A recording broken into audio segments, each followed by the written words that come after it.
This here is a little plastic gear that goes in one of the drawers on my Honda Goldwing. I have one that's missing, I need two. So I went ahead and 3D CAD designed a new gear and sent it to the 3D printer, and we'll go ahead and get this printed up.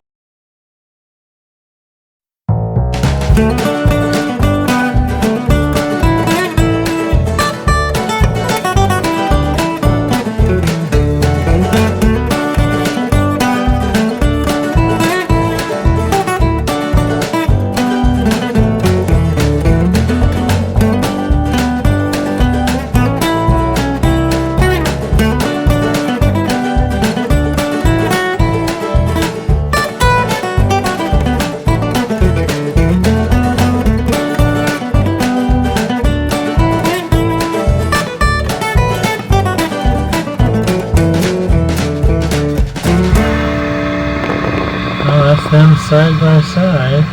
Pretty close. Let's see if it works. Well, it looks like I did pretty good on getting the measurements right. The hole's just a little bit small, but we can fix that. Let's go ahead and give it a try.